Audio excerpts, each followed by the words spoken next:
All right, well, here we are. It's the end of 2021. It was December 23rd. December 23rd. We decided that I don't have any games that are coming out this year that I'm eyeballing or know of at all. So worst comes to worst, there's maybe something that would have creeped into late to the party that we could always kick to next year. So I think it's fine. Yeah. There's nothing that came out this year that I hadn't got to or anything like that. No, we talk a little louder still. Yeah. Yeah, okay. Yep, so yeah, 2021 Game Awards. We're going to get right into it and just go for a Game of the Year. Of course, going from third to first, so we end with the strong one. Okay. Do you want to kick this one off? Sure. 2 and 3 were hard for me to order. Okay. But I picked 3 Cozy Grove. Okay. Yeah, it was a cute little game. It kept me pretty damn occupied. Probably not quite as occupied as Animal Crossing. It was significantly less featured than Animal Crossing, but like, I think it had good timing. You know, I didn't have a ton else going on. I wanted just like pretty relaxing game. So, yeah, number 3 is Cozy Grove for me. And that was one, correct me if I'm wrong, do I get partial credit for handing you, for Did suggesting you? that? That wasn't me. Okay. Then yeah, you get the page. credit for that one, for sure. I bought it twice, actually. Yeah, because you got it on Steam and then, yeah, because it's way better on Switch. However, and this is why Molly didn't want to play it at all, on the Switch it has frame rate drops. Yeah. And it's pretty bad. I just, like, muscled my way through it, because it's such a slow-paced game anyways. It's just like, okay, whenever you do this action or that action, you know it's going to chug for 2 seconds, so you just kind of let it chug, and then it's happy. Yeah, and just in general, it was just kind of go around, collect things, kind of hidden object type thing, right? Hidden object type thing crossed with Animal Crossing, like making a campsite, making a home, making friends with all of the people who live there, designing things, customizing things. Mm-hmm. They added more than just like find stuff towards the end. Then you had like a camera that you could take. You had to like set certain scenes and take pictures of them, and like fishing and stuff like that. Very Animal Crossing-esque, but had enough differences that it didn't feel like I was just playing Animal Crossing 2. That's good. Yeah. Cool. Number 3? That was number 3. All right. My number 3 was Clone Drone in the Danger Zone. Oh, yeah. You remember that one, right? Yeah. The whole premise of this one is that robots, I guess, have taken over. There is a campaign, and there's like kind of like a play online with random people and go through this arena. But the whole premise, I guess, is there's some like robot planet that they're put human consciousness in these robot drone bodies. So there's like you can make like clone robots of yourself, and you're just kind of in an arena fighting to the death for the robot's amusement. And they've got these like silly announcers and everything, and it's like really a fun. Roguelite, right? Effectively, yeah. It's kind of a You're picking power-ups for that run. Nothing carries over, and then there's its own separate campaign, which was kind of was fun and silly, and it has its own like weird battle royale mode that I've only played once, but won once. So I'm doing like Dan did at my birthday parties back in the day. He made one pass for a touchdown and never threw another football again. So he's ending at 100%. That's kind of how I did that one. But no, game's great. You do these little upgrades, plays these robots, very silly, very fun. Probably fun co-op. Haven't played it co-op as far as with people I actually know, but no. Number 3, Clone Drone in the Danger Zone. Okay, my number 2. This is the one that came out of left field. Power Wash Simulator. Number 2 Game of the Year 2021. I don't know. It's like that one review said. It's like the dumbest, most simple, like exactly like what you see is what you get game that you just can't stop fucking playing. Yeah. It's great. I'm excited for them to add more content. I've played through all of the whole campaign. They added co-op. I have no interest in co-op. Yeah. I presume I'm going to get to cleaning a whole damn carnival by the end of this. It's going to be great. Yeah. I'm looking forward to it. I'm sad I reached the end of the campaign. I can't believe that made it to my list of Game of the Year, but, like, I really enjoy it. Yeah. And that was such a throwaway gift from you. Yeah, so once again, I might have number 3 and number 2. Uh-huh. Well, don't spoil anything for number 1, but I don't know if that was also a me suggestion, so you're welcome. Mm-hmm. Okay, anything else on Power Wash Simulator? No. It plays exactly how it sounds. You power wash it is things. exactly what you say. It's just the carrot on the stick is strong. Yeah. Okay. Your number 2. Alright, my number 2 is Ghosts and Goblins Resurrection. I had only briefly popped in the old Ghosts and Goblins games through like emulation, and they're really hard and whatever, but I was like, okay, like I didn't really want to kind of stick that one out. And just off looking for something to play. I know lots of people didn't like the art style in this one, whatever. I really like it. I really like the music in the game. The just kind of really punishing platforming gameplay is really fun for me. The one kind of knock I have against it is the randomness. That kind of drove me nuts. Like, if you can beat the flying red armored guy without level 3 lightning or inferno or whatever, like, I don't know if anyone can if you don't have like the power-ups to get that ability yet because of how far you are in the game. You know it's bad whenever speedrunners are like just restarting. Yeah. People would restart if this enemy spawns in a certain spot, so it's not there because it's blocking your path and you'll probably die if you face it. Mm-hmm. But beyond that, super fun. I had a blast playing that one. Just the only knock against it is the elements of randomness to some of the spots where you're like, okay, there's no pattern here. But the spots where you kind of had to adapt in some of the cool levels, like if you hit any of the eyes, like all the enemies spawn, like it's got some really cool stuff, and once again, love the art style, love the music. Yeah, the music is catchy enough that I haven't played a second of it, and it was stuck in my head for the whole time you were playing that, basically. It's the genre of game where I'm swearing uncontrollably, but I'm having a good time. Yes. So it's a good sign. Mm-hmm. So that's my number 2.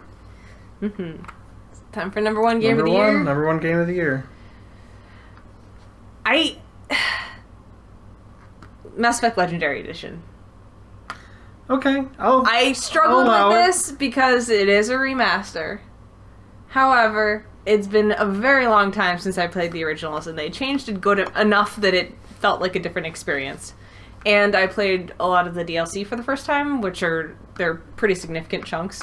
I felt there was enough net new there that it counted, and I loved it so much that I'm calling it my game of the year anyways. Okay. It's the interpretive dance game of the year award. That's fine. I love the shit out of it. Especially like the Citadel DLC was the best DLC I have ever played. Full stop. Like, the best DLC I've ever played. And it was just such a well-written and not cringy, but still very entertaining and funny, and like, I love that DLC specifically. And I really enjoyed playing through all 3 of them again. It's been a very long time, and I was surprised at how much I forgot, and they did a significant amount of work to the first 2 games to fix them up, and like the first one, the combat's playable. Normally, yeah. It's pretty rough. The first one, the combat, like the gameplay is actually is passable. They brought it up to modern standards. So yeah, it's kind of does it really count as a game of the year? Feels like the late to the party, but that's okay. No, you weren't even late to the party. You played these. You're late to the DLC. Yeah, late to the DLC, I guess. But there was enough there that's new that I counted it, and I loved it. Like, that one was such an obvious choice of, like, this was the favorite game I played this year. Setting aside years and everything, on top of the fact that the Legendary Edition did come out this year. That it felt like it needed the GOTY title. Okay. That's fair. It's a big asterisk for me, but that's fine. It's an asterisk, but that was my game of the year. Okay. My number 1 ended up being a game called Boomerang X. It's a pretty short game. It's maybe I think it's 2 hours or so. Oh, yeah. It's one that the whole everything is some guy with kind of mummy arms. I don't know if you ever actually see your guy, but you have a 4-bladed boomerang thing you can throw, and then you can snap. You get different abilities for being yeah. And it'll go and come back. But it's more kind of like a pinwheel kind of thing that's bladed. The pins actually seem to spin. But you can like snap to the thing. There's all these kinds of just fun movement mechanics around it. Like you're kind of using it to slingshot yourself through the air repeatedly. And there's like extended sequences where you like can't touch the ground in certain spots, and it just has tons of cool mechanics as far as like, and if you hit multiple enemies, you can do like a power shot, or you can do some snipe shot across the whole map. And they throw a ton at you. My things on that, this is definitely a weird year for me. That out of the new games that came out this year, there's some big titles, and there's some big titles, and on this one, it's how much do you ever take away from a game, like whatever score you throw at it in your head, however you rank these things, of like, well, it's like a 2-hour game, but you're like, but if I loved those 2 hours, even if I beat it and never went back, that if you're like, that was, as far as just, so many things for me are a fun factor, and like, that for how much of just a big dumb smile I had on my face. I'm like, oh my god, this game's awesome. Like, I think you like left to grab food when I was playing it, and you came home and you're like, before I played it, and you come home and you're like, what game is this? I'm like, it's this, and it's really cool, and I'm probably almost done with it, but it's really fun. I had a lot of fun with that one, but definitely full disclosure on that one. I think I gave that game effectively an 8 out of 10 and 80 out of 100. This is a weird year for games for me. I didn't have any that really, I felt like, really spoke to me. And the only reason I'm docking it once is just that it felt like it just kind of ended quickly. But for like a $15 game, definitely check it out. Super fun. Boomerang X. That was my 2021 game of the year. Yeah, it is strange because I feel like both of our titles, both of our top lists are pretty small titles, all things considered. I guess arguably, like, Mass Effect doesn't really count. Mass Effect is not small. Not small as in, but like how much new content is in Mass Effect is a pretty small chunk. This feels more like you just miscategorized it, because Mass Effect's a massive game. How many hours did you play it? That's a good question, actually. Because it's a big game. Mine was a 2-hour game end to end, unless you're playing New Game Plus. Yeah. Yours is like a 70-hour RPG. It might have been 70. That sounds right. Yeah. Right. I didn't mean, I meant like the new content, like the just like how much new stuff there was. Sure. That was good. I don't know. It's whatever. That's fine. That's fine if you don't. I'll phone in 2022. It'll be okay. Okay. Since you kicked off the last one, I will kick off the late to the party games. Reverse order again? Like 3, 2, 1? Always go three up, yeah. Okay. Gotta build the anticipation. Like, what could it be? Alright. My number 3, late to the party game, meaning that it came out in 2020 or earlier, not this year, not in 2021. My number 3 late to the party game of 2021 was Mortal Shell. There's so many games where you look at it and you go, oh, it's the Dark Souls clone, and it's very easy to look at any of these. But it's accurate. Like, to a degree, you're like, okay, Dark Souls kind of came out and was like, all right, well, here's this kind of genre that everything's going to kind of follow.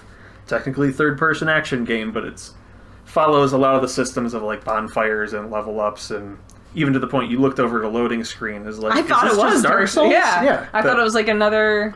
So many things kind of like nearly clone so many things. The theme and style is very similar too. Right. The one thing that I thought this did, which... What year did that come out? What's that? What year did this come out? Last year. Last year? It was an Epic Game Store exclusive. Oh. So, like, I could have bought it, but I waited, and it came out in Steam. I actually bought it and played it, and was like, it's amazing, like 2 days before it came to Game Pass. So whatever, I liked it, so that's cool. But the cool things with this one that made it a little different, your character has an ability to turn themselves to, like, stone, and you can do it in the middle of combos and stuff, so that if you're about to hit them, you can turn to stone and freeze, and when they hit you, you'll follow through with your attack, and you can mix that up in all kinds of cool ways. And you were like this weird thing that would jump in the bodies of these other like dead warriors, and then they would each take on their own things. And there's 4 different weapons which all work differently, and it was just really cool. Cool enemies, really cool environments. The combat thing is minor as it sounds, like, oh, you can turn yourself to stone and mix it into combos. It changes a lot, and there's a lot of fights in that I thought were, or sections that I thought were really cool and really memorable, which I always like in Dark Souls when there's like cool bosses. Yeah, so that's my number 3, Mortal Shell. Okay. My number 3 late to the party game of 2021, and this is a late to the party for me, not for you, is Dying Light. Okay. That was the first. I know I you. feel bad for not finishing it with you. I mean, it's fine. We played enough of it that I enjoyed what we played. Mm-hmm. You know, it's all the things you said it was, basically. Yeah. It does a lot of things really right. I wasn't so invested in the story that I feel like I'm like lacking for not having finished it, you know? But like the gameplay was very entertaining and they have enough world building around it that makes it fun. Yeah. Zombie parkour. That's I looked it up. That came out in 2015. Yeah. That's old. Yeah. And that's one that I bought just on a whim of like, that was the first game that I would say that's open world. First open world game, and I don't know how long since like Elder Scrolls Oblivion that really like I actually enjoyed. Mm-hmm. Just because so many of them I feel it's the quests aren't great, and it's just, why is this an open world? And in this, it's like, it's a playground with zombies in it. Yeah. And just going A to B is so fun. The one thing, it's cool they have a co-op. For me, why we ended up stopping playing is I already had beaten it, but I do feel like for me that game was more fun single player, just because I'm not really worrying about guiding. You can kind of just run in whatever direction, and if we get lost, it's not like I stop or anything like that. Like just the sense of momentum and exploration, which turns out when you're like swinging between like rooftops in like some like shanty town, like it's kind of hard to stay together, which it still is fun. But I think like with Dying Light 2, I probably want to play that one solo, because I really liked the first one in co-op. Just the sense of just running around nearly aimlessly of whatever I currently want to do was kind of hard to do with 2 people. Yeah, but super good game. Cool. Your turn. And that was your number 3? Yeah. Okay. My number 2, late to the party game for 2021 is the Dishwasher Vampire Smile, which I played the Dishwasher Dead Samurai way back in college, and that was like a PlayStation 2. Like that was... Oh, that was Xbox 360. It was like it back in the Xbox Live Arcade days. They actually released this game forever ago on the 360, and I forget if I bought it or I played the demo, but I maybe played the first level, so I counted as late to the party. But no, this year I bought... I think like the Ska Studios makes it. I bought their like collection of stuff and went and played through that, which you can play as a new character, and you can also play as the original character, the Dishwasher. And both really fun, both have really cool weapons. Like, as much as I hate needles, it's really cool having a giant syringe and beating people with it and stabbing them. It's really fun. Like, it feels like a 2D, like the Xbox Ninja Gaiden games, or like a Devil May Cry type thing. And crazy over-the-top gore, everything's ridiculous. It's just robots and zombies and evil government shit all mashed together, and it's super fun. Mm-hmm. Would recommend the Dishwasher Vampire Smile. Did I say dishwasher? Dad's rubbing off on me. Mm-hmm. Okay, what's your number 2? My number 2 is one that I am disappointed in myself for being so late to the party on. Graveyard Keeper. Oh, okay. That came out in 2018. Also another BB recommendation. You know what I like. Yeah. And that's one that it was almost a false start. Like it started and it was like, I don't know if this is gonna work, because there's a pretty big learning curve and they don't tell you a lot of the things. It's, you know, a crafting, building sim sort of thing, automation-y elements. So like there was kind of a drop off at first, where it was like there was a pretty steep learning curve that it gets crazy in depth if you go into like some of the forums and stuff on Steam about the discussions about it and stuff. It can get too crazy. I can tend to fall off on those sorts of management simulators whenever it starts to get too math-y. When you have to start calculating, like, oh, well, it's more efficient if I do 2 of these because they process things at, 2 days per... I'm done at that point. So I was able to, like, get enough that I was able to follow through the rest of the game and completed it.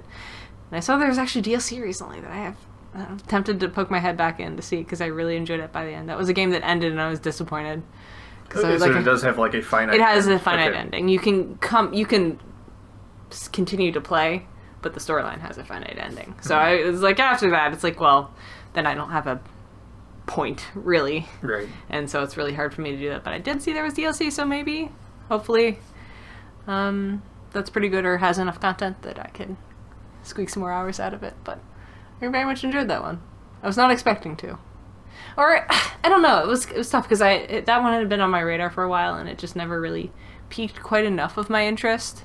Because I tend to go for the more, like, Stardew Valley, Animal Crossing, Slime Ranchery, like, really cute ones, And it's not that I don't like the horror... The dumping bodies in the river wasn't your go-to. Well, it's not that I don't like, dark and spooky stuff either. Sure. At some level, it's just it didn't seem like that would mesh well with that type of game for me, for, like, what I go to for those.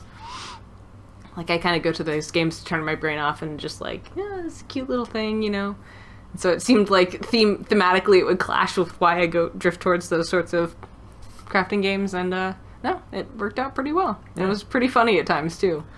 Would you... Because that's one of the... quick side anything. I just watched a YouTube video recently by the channel Extra Credit, and they had a whole thing about they call it the cozy game genre controversy or whatever, of, like, what classifies in that is really hard. Yeah. Do you feel this falls in that, like, because you're saying things like Stardew and like Animal Crossing. Yeah. Is Graveyard Keeper a cozy game to you? All this is apparently very up for debate and for potentially heated and like. Oh gosh, threads, I'm sure. But. For me, I think it falls into a cozy game for me because a cozy game, it's not cozy I know what they're going for with the term cozy game, and it's not. It's kind of a misnomer game. I wanna turn my brain off game. That's kind of how I would classify that genre for me. Okay. And that's a lot of the chore simulators and the organization and management-y to some extent. Some are like you get into like oxygen not included in some of these ones that get like super complex, and then it's no longer relaxing. But this one kind of walks the edge of that because it does get complex enough that at times it was not like turn my brain off, relaxing sort of thing. But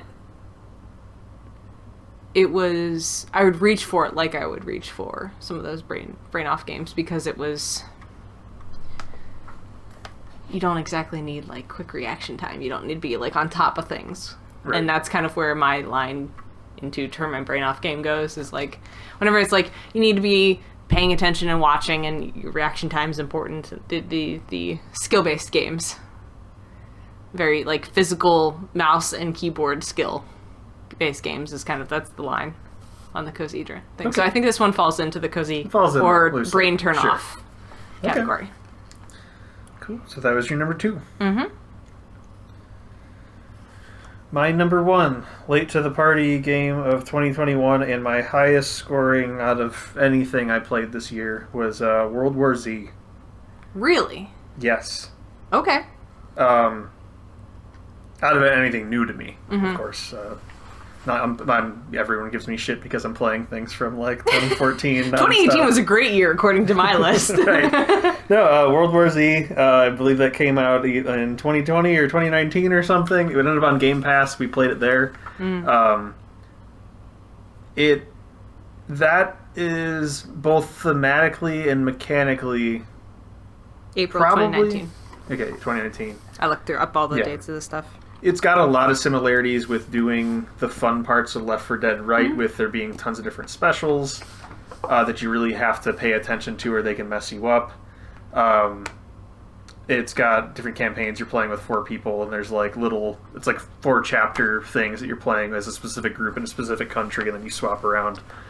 I didn't really care for the class stuff and the upgrade stuff, but that's me if you know anything about me. I don't like leveling up in any game. I love that Left 4 Dead didn't have that, but the second I wasn't at the screen looking at upgrades, I was enjoying my time just playing. Like, if you just don't think about it and play, it's fun. The shooting's fun. The having to watch out for specials and calling out, like, oh, it's whatever this type is. I don't remember because I haven't played in a while. But, like, you have to watch out for them. And it's, yeah, very fun. Keeps you on your toes. I always will love a good zombie game. And I thought this was one of the better ones. And apparently there's the Aftermath DLC that adds first person for perspective for everything. And some new levels and some new enemies. But we had just beaten it, and we're like, all right, I'm not paying $40 to replay it in first person, but I'll definitely buy that on Steam or something, because that's not going to be on Game Pass forever. But yeah, that was my number one for the year, was World War Z. I think I'd put that at 4. That was on my. It was in my list of the candidates for my top one. I enjoyed that. The bugginess and like some of the issues we had with it stuck in my head. What were the bugs? I thought, I mean, there was a handful of ones where, like, well, there was one where, like, we just, like, got stonewalled and couldn't leave a gate that sticks in my head. And then, outside of that, there was some, I guess, for lack of a term, balance issues where we felt like it's like, playing with 2 people is tough with 2 AIs. That was the leveling up parts, because it was, like, right out the gate, we're like, okay, like, for the very first, before you hit, like, level 5 or something, where you hit some really crucial upgrades, we were playing on the, like, total dipshit difficulty, and we were breezing through it, and we bumped up 1 and got annihilated. Yeah. And yeah, if you ever boot it up and it's defaulting to people joining, they're all terrible. They're like level 900 God. And friendly firing you, blowing you up, running off and dying on their own. Who are these people? I don't know how you spend hundreds and hundreds and hundreds of hours in a game, and you're not even like pro, but you have to like know like some basics. This isn't like game. Can't aim or just doesn't have. Yeah, this is like basic. Yeah, it was rough, but I was immediately like, "Who are these people? What? Turn it off! Turn it off! Turn it off! Turn it off! Turn it off!" And never again. So we played with just us, unless we messed up and had other people. And after you leveled up after the first few, we got to bump the difficulty, and then I had a good time. But at the start, it was way too easy. Yeah. So it's the RPG elements. It always ruins everything. Yeah. That was why, for me, that's the crazy thing. Out of all the new games, which I think we talked about it, my number was 60-something new game, new to me, or new to me overall, whether it was this year or any other year. Mm-hmm. That was my highest scoring game between all of them, and I put it at an 82. Wow. So nothing broke into the 90s for like, holy shit, this is my fucking game this year. So overall, not the strongest year for me, but I still had some fun, and turns out I can just play Halo 3 and the Master Chief Collection forever, which was 80% of what I played this year. Yeah. So yeah, that's my number 1, World War Z. My number 1 might be a little bit of rose-tinted glasses because I've played it recently, is Mega Aquarium. Really? Yes. That's recency bias is what you're going for there. Recency bias, yes. It's tough. It's hard for me to... That one, I was struggling to put that one above or below my number 2 pick, above Graveyard Keeper, because of the recency bias. I'm playing it right now. Haven't finished it. Mm-hmm. But I know that this is a genre of game. It's, you build an aquarium and manage it, like any of the, Zoo Tycoon, Planet Zoo sort of games, but just with an aquarium, and I love those games. I play them into the ground. I played Zoo Tycoon. I recently re-downloaded it in hopes to rekindle the joy I had when I played that, because I really like that one. Zoo Tycoon, you said? Yeah. Or not Zoo Tycoon, Planet Zoo. Right. That was the one where you were like, they just wouldn't drink. There's like water next to them. You're like, just drink the fucking water! Like there's like rhinos dying from thirst. Well, that's the issue with this one, is like you have keepers that feed the fish, and the fish die if they don't get fed. So I'm like, why the fuck aren't you feeding the fish? Right. The food's right there, just walk up the steps, throw it in the tank. It's one thing if the people aren't feeding the fish. It's another thing if there's food there and the fish are choosing not to eat it, which is what was happening in Zoo. Yeah, that one was a little... Yeah, that was annoying. Yeah. But I the reason it ranked a little higher is because I know that this is the type of game that I just enjoy the fuck out of, these sorts of management games. I realized recently that I like the bonus points for the animals. Like, that is like a big draw for me, because like they're Roller Coaster Tycoon or Planet Coaster or whatever, very similar genres, hence the fact that the studios that make both continues. But like, I don't know, just something with the theme park one has never. I mean, don't get me wrong, I played the crap out of like Roller Coaster Tycoon back on Windows 2000 forever. Is that about? That seems right. I had it on 98. Yeah, but it was, one of the one of the very early ones. Yeah, early Windows. I played the fuck out of that, but like the more modern ones, I'm just like, I don't want to build this whole coaster. Just give me a pre-built one and I'll slap it in wherever.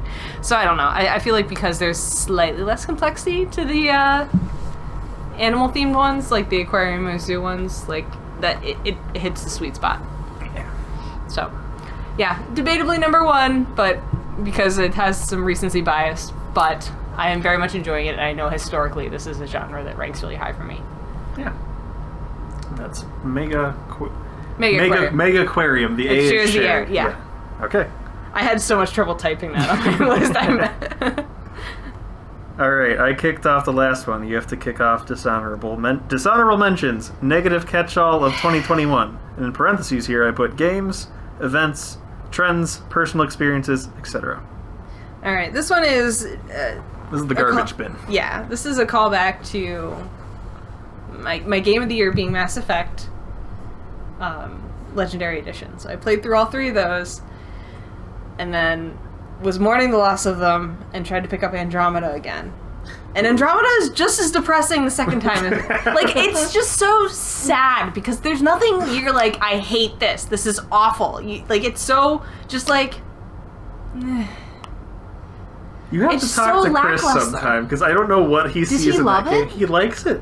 He's like, it's a good game. People are wrong. You know? No. At least unless I'm remembering that wrong. So much of the Mass Effect draw is loving these characters and actually giving a shit about the characters. Because I am as guilty as anyone in lots of RPGs is like, I don't care. Like, skip through the cutscene, skip through the talk. I don't give a shit. I'll get the general gist. Whatever. Let's move on. And Mass Effect is one of the few games I can honestly say that I don't think I skipped any dialogue.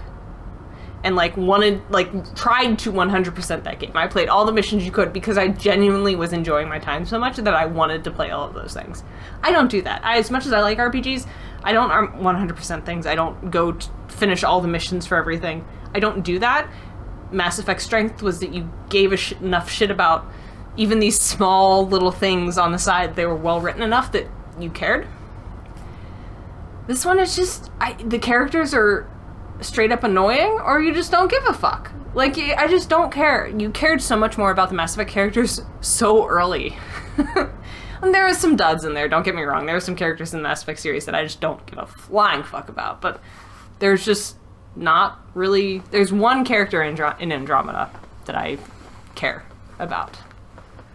And that's one plot line out of... Usually you have, like, every crew member has a big story, and I just don't give a shit about any of the other ones except Petra.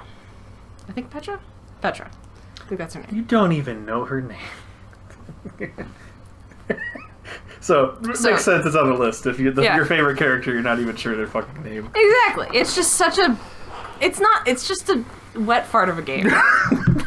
To use your terms. Yes. Like, it's not... I'm not angry that it's bad. Like, it's not so offensively bad that I'm upset with it, and I can't point to a ton of things that I'm like, this is bad, and they've done this wrong. It's just so like, I had to, like, psych myself up to boot it up. Mm-hmm. Not like, I can't wait to play this again, and then it just fades into the darkness. Fades into the void.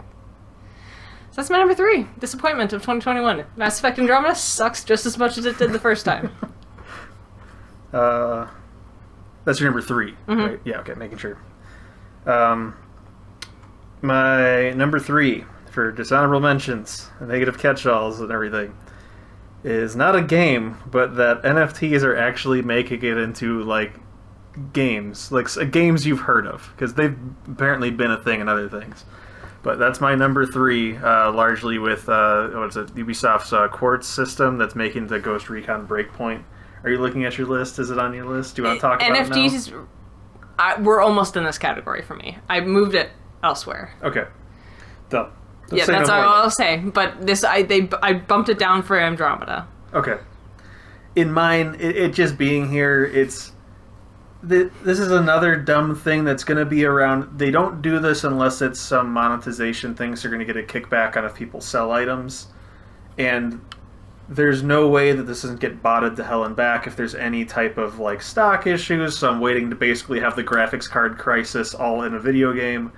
They fuck up free-to-play, and that's a game developed around a monetization model. If you make this at the core of a game, as far as you are making a game around a monetization model or part of it that can be monetized, it's going to be gross.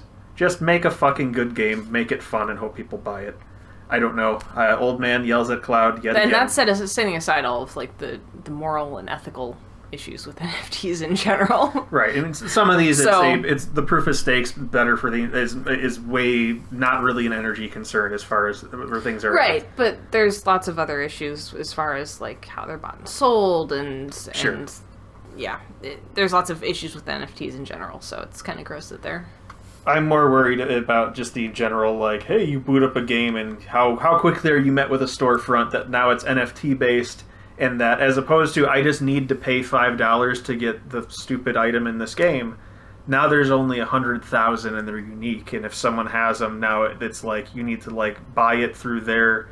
Not even most of these things are decentralized like digital systems. Scarcity, artificial scarcity, Sure. essentially. But yeah, you have that in a game. There's no way that the second you introduce that bots aren't going to do it, or like that looks like a cool item. I wish I could give you money for it.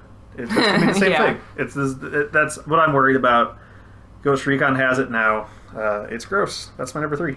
Yeah, I think I had it listed as number 4, and I'm pretty sure it was NFTs in video games. No.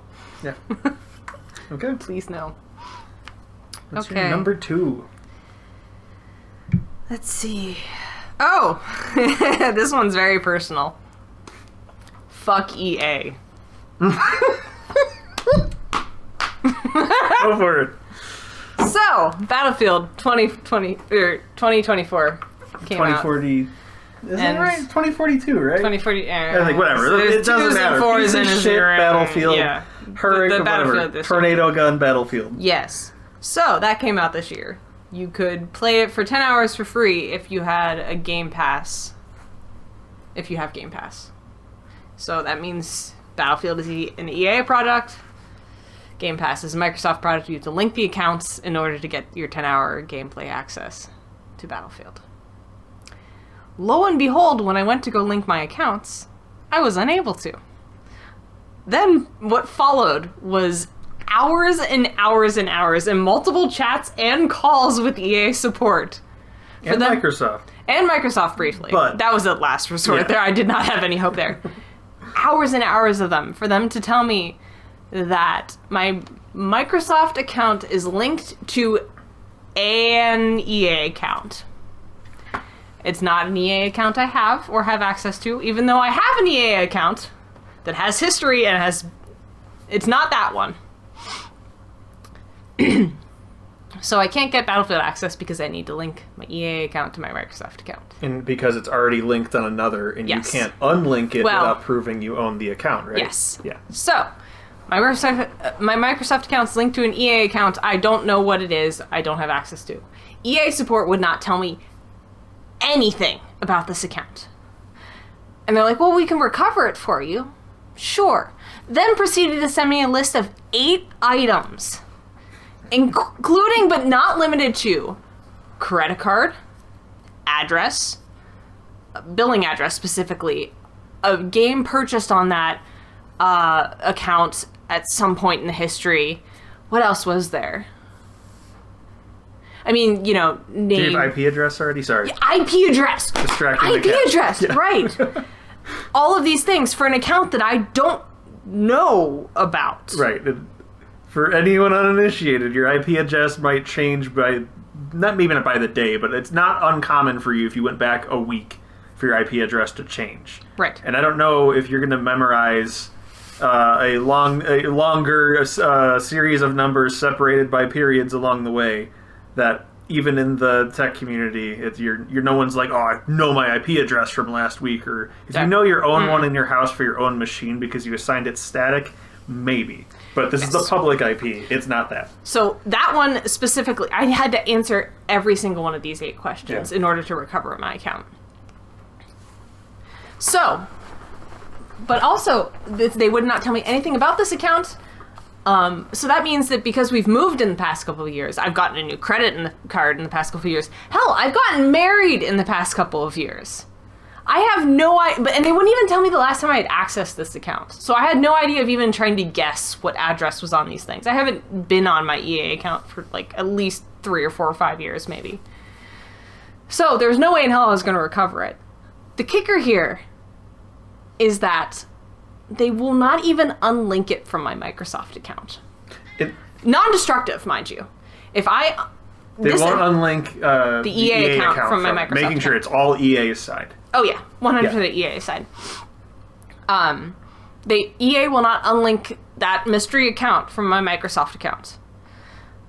For whatever reason. Even though that, like, even if they unlinked it, I was trying to be nefarious, or that was an account I had access to, you could just relink it. It's not a destructive action. Yeah. They won't do that. So I have a Microsoft account that I've had since God knows when, for decades at this, well, not quite, for... Easily a decade. That is linked to an EA account that I don't know. It was to the point, and the only way I can unlink that EA account is to recover that account with recovery questions. There are no way in hell I could guess. Their solution was to create a new Microsoft account. Rebuy Game Pass. Get all of my achievements for the past 10 years to link this account. So fuck that. Fuck EA. There was more to it. There was more nuances. The support people were so shitty. I mean, it's foreign too, but like also like it's just like weren't even trying to be sympathetic. Just like, well, I can't do anything. Sorry. Yeah. And like, how do you expect people to give you answers to these questions? And they're like, don't know. Sorry. Yeah, ask the person, hey, what was your IP address from even yesterday? Like, they're going to have absolutely no clue and no way to confirm for sure. And then they're acting like, well, of course you should know the answers to these questions. Right. I'm like, I'm sorry, We've moved like 5 times. Do you remember your last credit card number? Right. Do you keep that, like, logged someplace? Because I don't. I've gotten my... absolutely insane. Fuck EA. Yeah. So I didn't try Battlefield. I'm not too upset about it. It's bad. It's bad. I didn't miss much.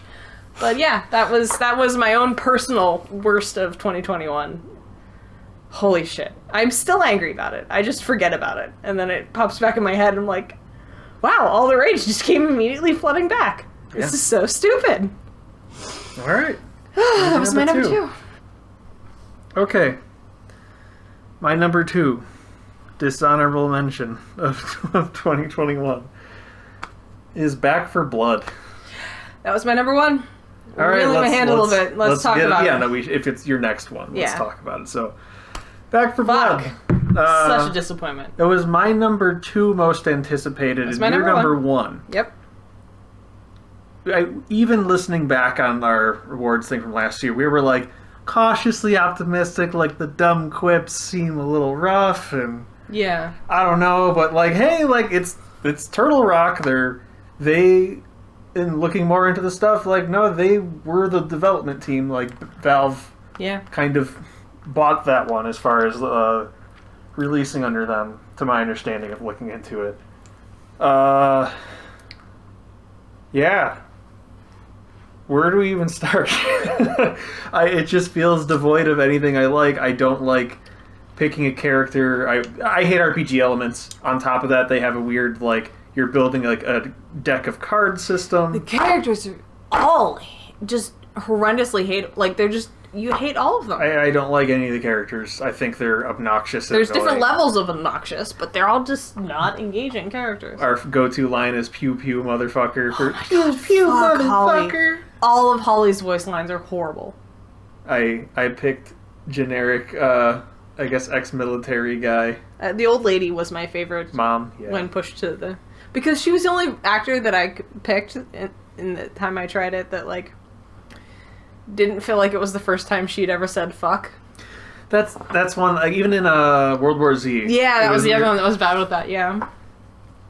There was one level in particular where, like, just how when they were swearing, when it doesn't come off right, you're like, what's happening? Like, have you ever sworn before in your life? I think lots of games, it comes from we did a focus group testing, and you need to make generally attractive 20-somethings do whatever, and they're doing dumb quips along the way, and it's just...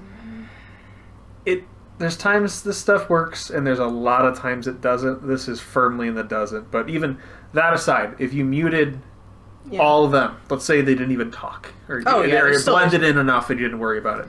Gameplay-wise... The specials came so fast that you don't...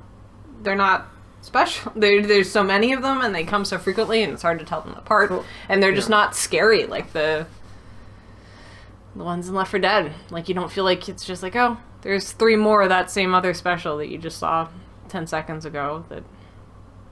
Okay. And by the numbers, like, there's... In the old ones, you never would run into 3 hunters at the same time. Yeah. In this, you could have all at once 3 of, like, the tall boy, which, like, the model, when you're saying they look nearly identical, it's hard to tell them apart. All it is a weak spot in a different spot, and that means that they now behave entirely differently. When you see them in a crowd, now you don't know how to approach them, which I get you could put in there as, it's some element of difficulty, but the quick, let me assess the situation while I'm shooting people and I have boomer bile on me or whatever shit, which is still, they have that in this game too. Yeah. Like, if your visibility's hurt, you extra need that, what is the outline of this enemy?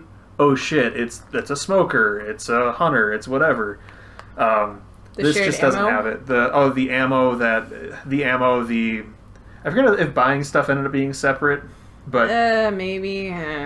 You had to find ammo, you would find copper in the run and then buy stuff there. There's progression on the decks of cards, which I don't know if they fixed it. I don't know personally anyone who's still playing it beyond that first week, which I was shocked that every, like, podcaster and they listen to, they're like, oh, this game's great, it's like Left 4 Dead 3. And, like, after seriously a week, they hit every fucking complaint we listed of, like, this thing sucks, this thing sucks, this thing sucks. Yep.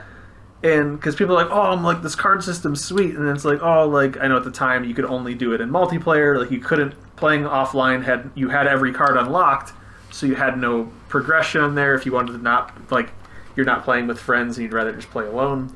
I had 2 coworkers in person say the exact same, like, like right after it came out, I was talking to them like, I kind of like it. And then like a week later, I'm like, I'm finishing it because I spent $40 on it.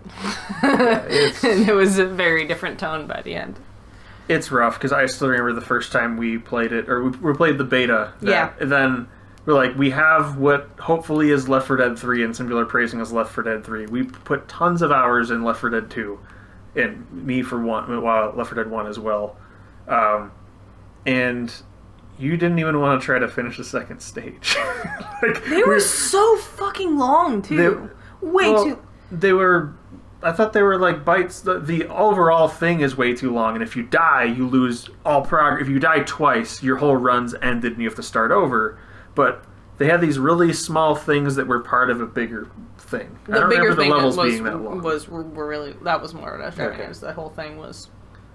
It was like we'd play for like an hour and a half, 2 hours, and be like half the way through, and you're like, fuck. It's just weird because there's things that like the ogre or whatever that should be like the new tank, like, or at least early on, it pops up in the same spot every level, and it's like, it's one thing if it's in the finale of like, okay, you know you're gonna fight a tank in the last fight, but when it's chapter 2 and you're like, well, we're at the tank spot, there he is, let's fight him the exact same way. Yeah. And more often than not, almost all the specials, it's not like, there's some of them where you're shooting them in the weak point and you just can't kill them fast enough. That if you get swarmed by like 3 of like the tall boy bruiser guys or whatever, and you just can't kill them fast enough, even if you're hitting their weak point. And like that's just a depressing way to go. Instead of like you feel like the AI kind of outplayed you, as opposed to just threw so much shit at you that you couldn't possibly defend yourself. Yeah.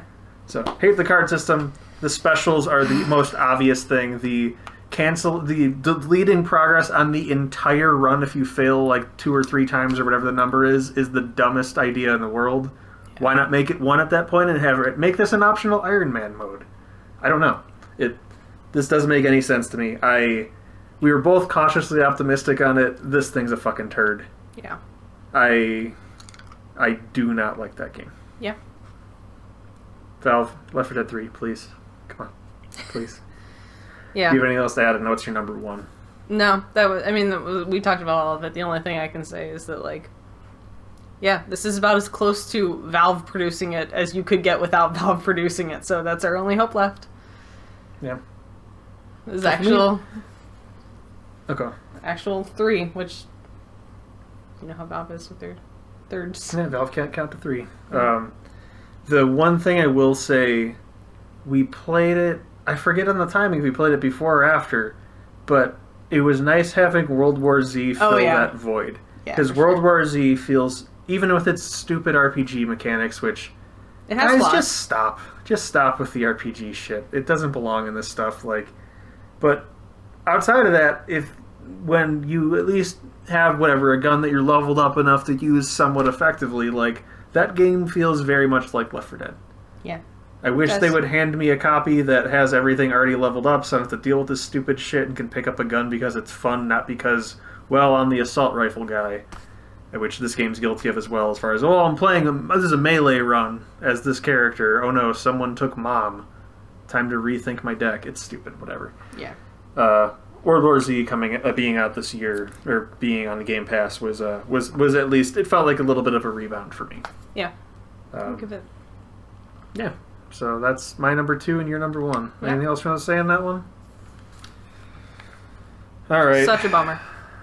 Number 1, let's get to it. I'm so fucking bummed, is Halo Infinite. Yep. I know.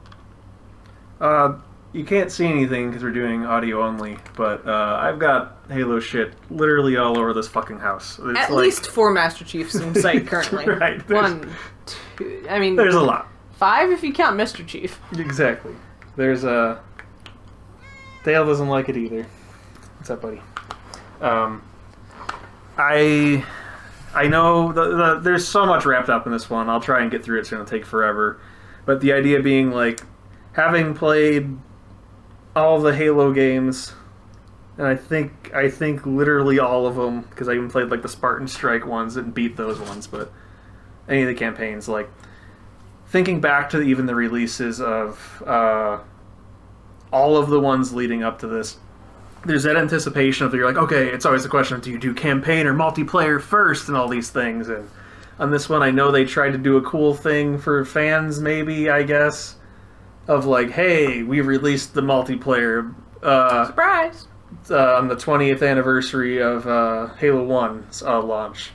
But on this one, when it launched, because I'm like, okay, like, it's coming out, like, in a little bit here, you usually would have, like, do you stay up at midnight? What's the release time? Like, take the day off, hop on and play. On this one, I get a text from a friend that says, Halo Infinite's multiplayer just dropped. And I was like, are you joking? And he's like, no, it's out. I'm booting it up, like, right now. And I turn over to a fellow coworker who also likes Halo, and after Googling it, I'm like, Halo Infinite's out. He's like, what do you mean Halo Infinite's out? I'm like, Halo Infinite's multiplayer. It's out. It's playable. It's technically in beta, but you don't lose progress. Like, everything's going to carry over. In my opinion, the game, it's out. It launched. Yeah. That comes out. I already wasn't crazy about the technical test. I don't like how any of the weapons are balanced. It's just a fucking mess. The cosmetics and everything. I know everyone's freaking out over the battle passes progression and stuff. I don't really care about that. I care when, like, I'm one of the fucking neckbeards, apparently, who's like, keep my cosmetics, like, more canon and not ridiculous, but, like, they just added cat ears as the recent thing, and it's even the Master Chief Collection with its, like, Season 8 was adding all kinds of, like, Destiny-like looking armor that looks really dumb, but I don't like the multiplayer. I hate how it's balanced. It's in a pretty rough spot. And then you get to the campaign. It's the most stripped down Halo campaign ever. It stars 3 sort of named good guy characters.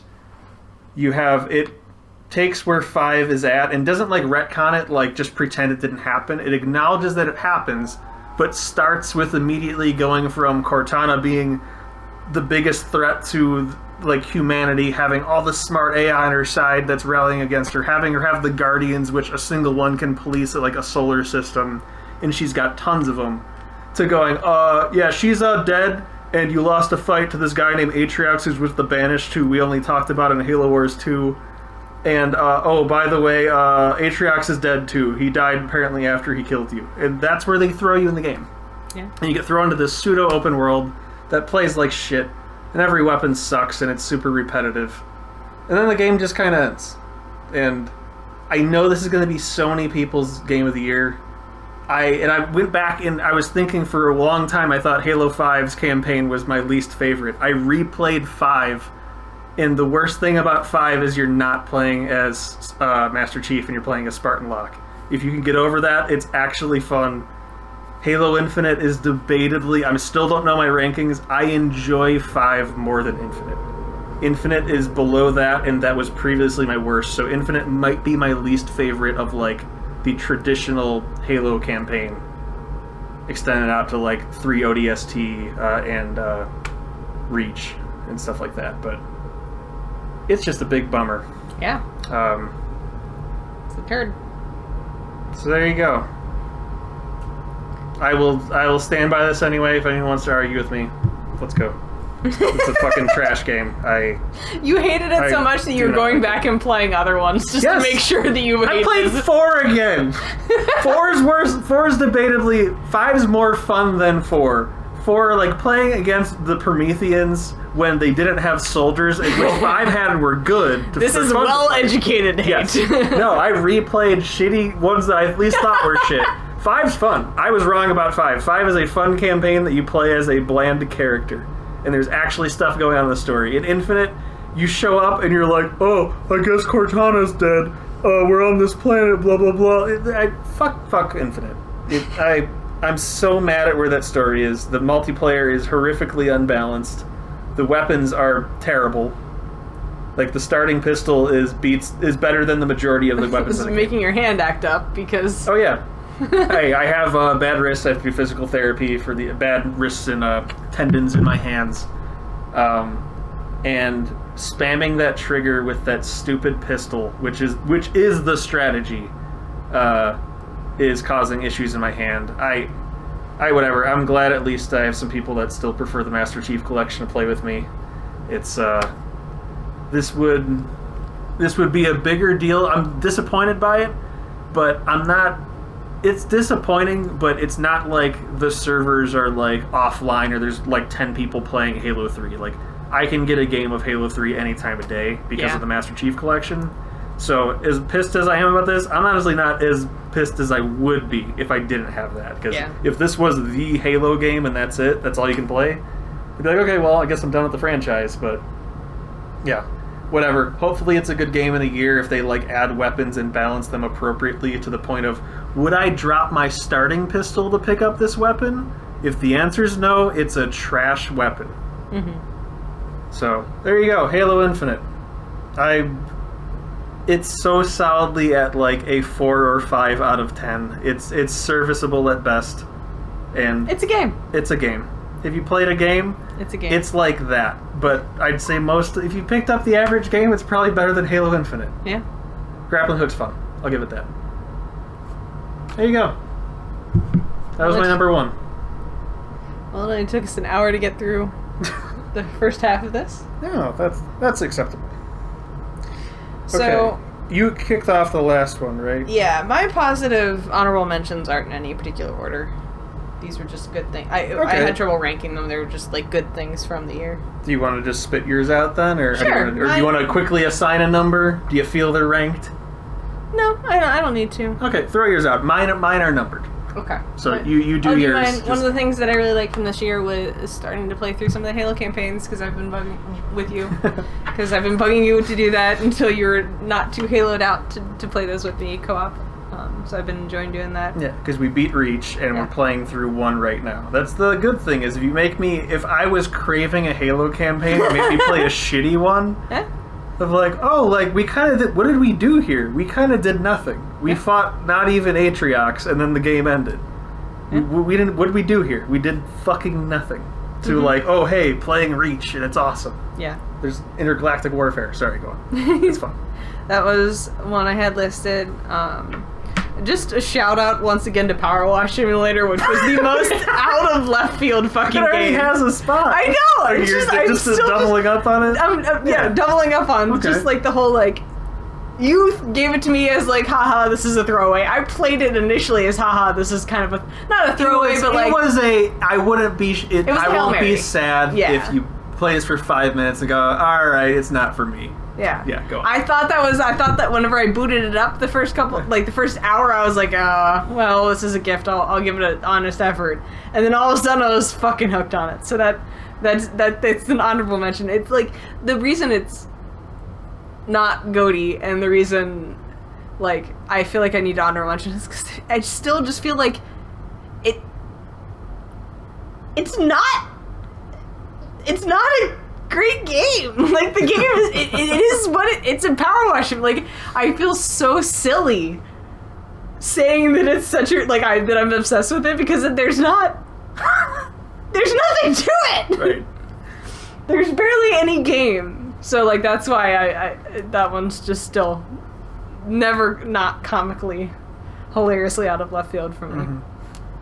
And my last one has been playing Sunhaven with my sister, Molly. It's not a great game. It's still in early access, I think. It's just like a Stardew mixed with some fantasy elements sort of thing, but it's got co-op. It's the sort of game that we both like. It's got lots of flaws, but we've been enjoying it, and I like having a game I can play with my sister. So it's been lots of that. So that's why it gets a shout out, because I like having something to play with her. Usually it's Don't Starve Together. Yeah, it turns out co-op's really fun. Yeah. Okay, so those were yours. You had no real order there, just kind of throw them out. Yeah. I did order mine, so in my honorable mentions, positive catch-all, games, events, trends, personal experiences, whatever. My number 3 is Inscription, Yeah. which I played just recently. I'm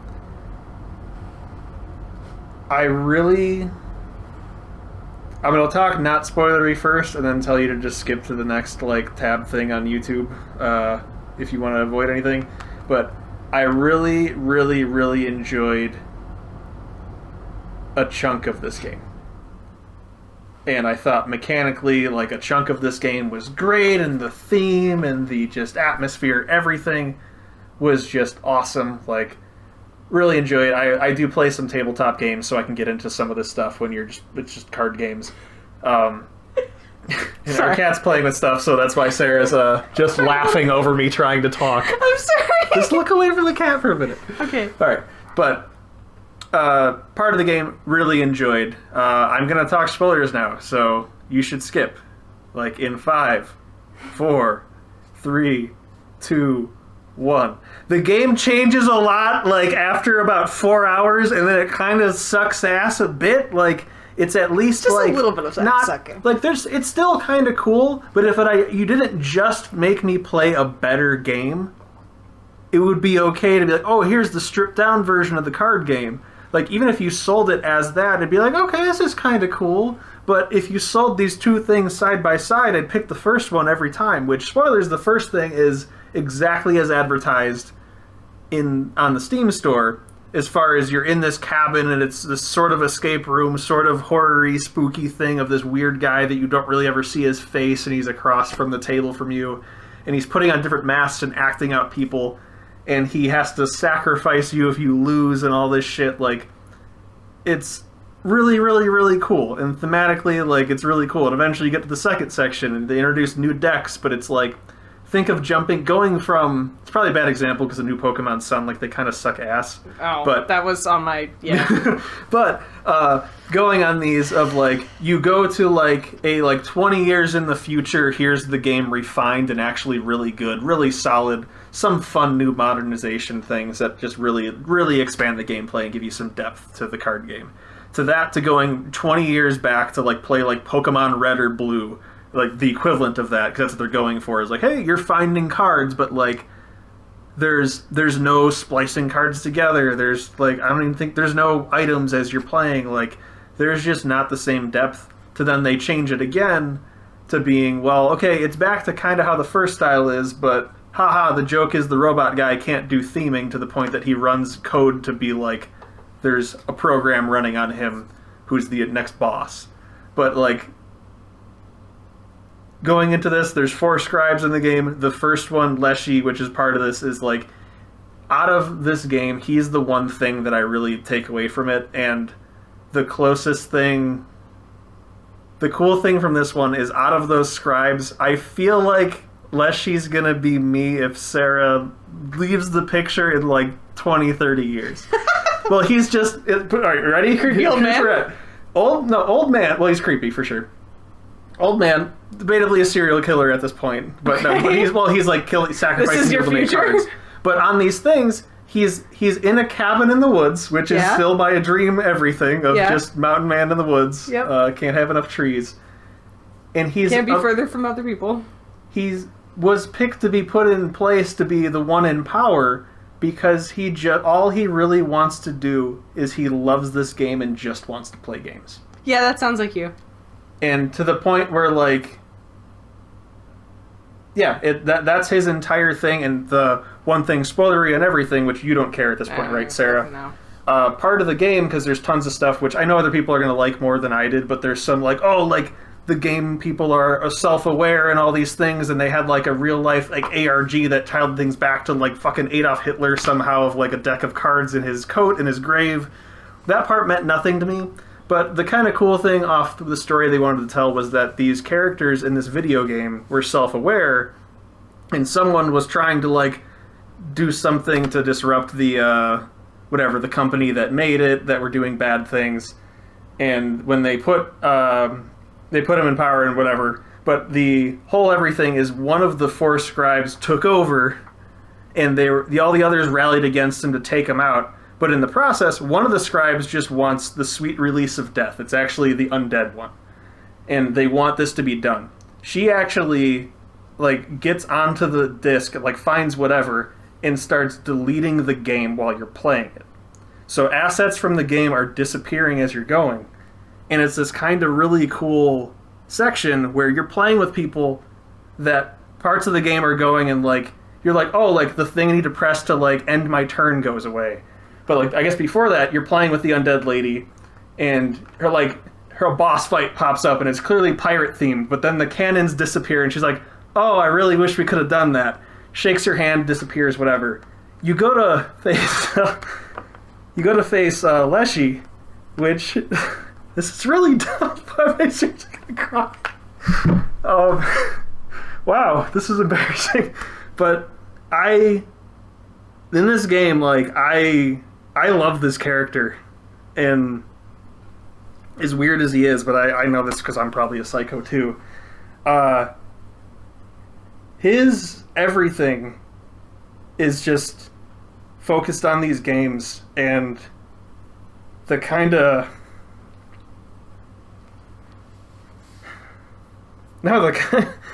it's...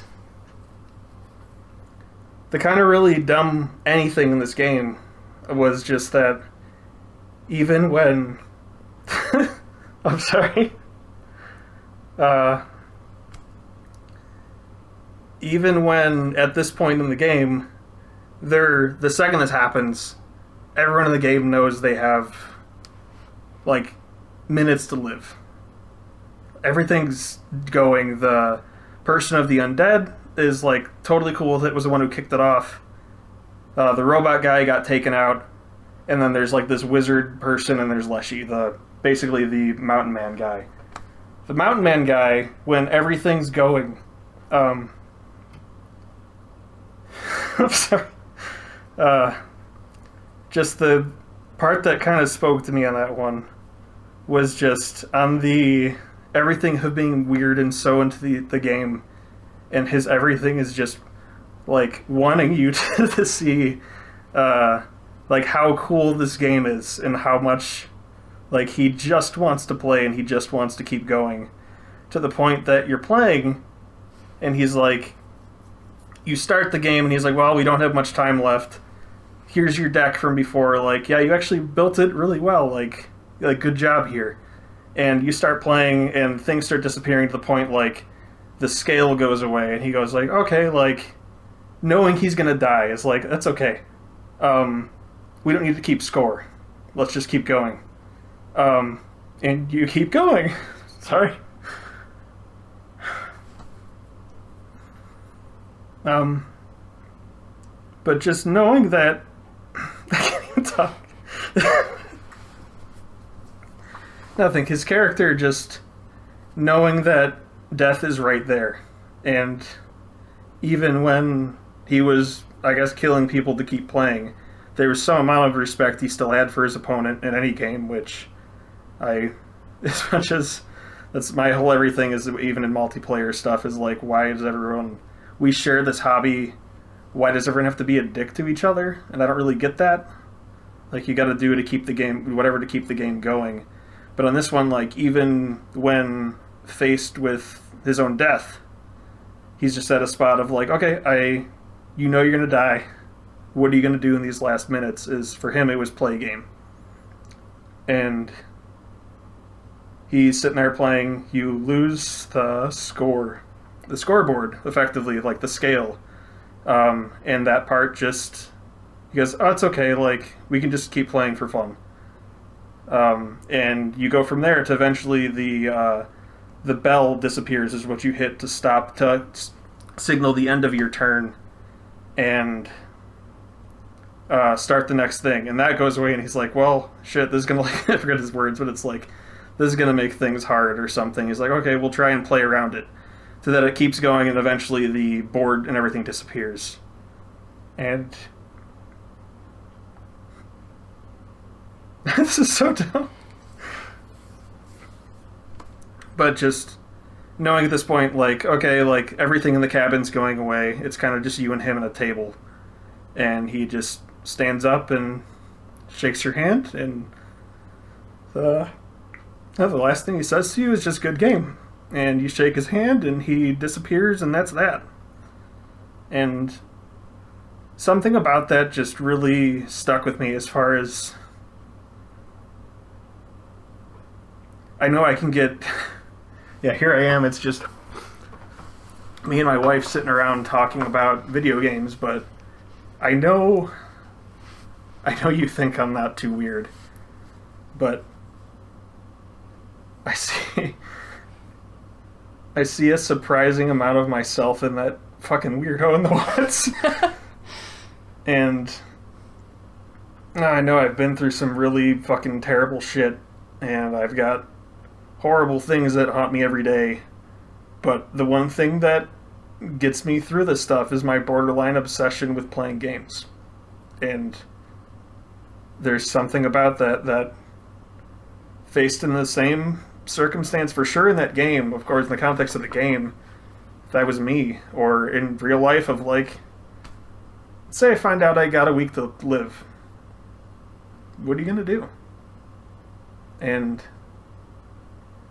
for me, I would be playing games with people. I would be playing games with old friends. And as competitive as I am, which of course is as competitive as he can be, because he's like, yeah, rigging the game, because part of it he's trying to stay in power. But he's playing this because he likes it, but he wants you to like this stuff too, and wants this to be like balanced to the point he's like at times cheating to like force you into some shit or not let you go past this thing yet because you would have skipped this thing he had ready for you. It's kind of like someone playing DM, but like breaking the rules to keep you railroaded where he wants you, because he was like, I wrote this cool part of the story, you're going to listen to it. Right. But just off those, I know that if faced with the same real life situation of, again, the game's not deleting in front of you, but let's say you know the second you're gonna die. If I knew that I had if I knew I was gonna die in an hour, like, I probably, well, hey, you know, but no, but part of it, like, let's make sure the priorities are set. Right, but on any of these things, like, it would be, I'd be playing games with people. Yeah. And there's the obvious things there of this guy just being horribly disheveled, giant beard, unkempt hair. He has like mushrooms in there and sticks coming out of his hair. I look like a fucking Yeti right now, so thank you for still thinking I'm attractive, Sarah. But just you're a very handsome Yeti. Thank you. But of the mountain man in the woods obsessed with playing a game, who like, that's his everything, to the point like, I'm gonna die. let's play this, which everyone jumps through that, but his, like, it's the combination of everything that it's different. His motives for you being there, it just felt a little different, and that's just one for sure that speaks to me apparently enough. Like, thinking about it, I was like, oh, a little emotional playing it, like nothing happened there, but just why this character sticks with me is it feels like if they of course you make some things a little more extreme, if they threw me into a game in the context of a card game, this would be me. Mm-hmm. And just on the just wanting to get one last game, like before you go, before you die, I know that would be me. I know I've played stuff with you. I'm sure I'd play stuff with Josh. I got Chris. I got Brad. I just played Brad today. Like, there's tons of people that I would reach out to be like, hey, like, I'm not trying to make things weird, but, like, I got a couple days to live here. Do you want to play some Halo with me? Yeah. And, like, I know it'd be sad, but I can't think of a better send-off on those than just good game. Yeah. At the end of it. Yeah. And no, that really stuck with me. And like, after that, like, there's the next guy wasn't ready to go and he's being a dick or whatever, but like, the rest of the game is kind of whatever. But he was the person at the start of the game, which section I loved. Yeah. And then he's this person, and that was his approach, was clearly like, he had a respect for you. He was there because he loved the game, and he kind of got to the spot that he realizes, hey, I think you kind of like this too. And just knowing that you're going to die and you just want to play another game, that speaks very loudly to me. Because I know assuming I don't know if it's a luxury or a curse of knowing when you're going to go, but I know that's what I do. I know I fucking look around this house. It's nothing but games. We're recording this when I don't care if there's a listener. If there is, that's cool. Hey, good job out there. You get to listen to me cry and talk about a fucking card game. But it's not about the listeners. It's not about any of this other thing. It's about enjoying playing games and just having fun. And hopefully making some friends along the way. And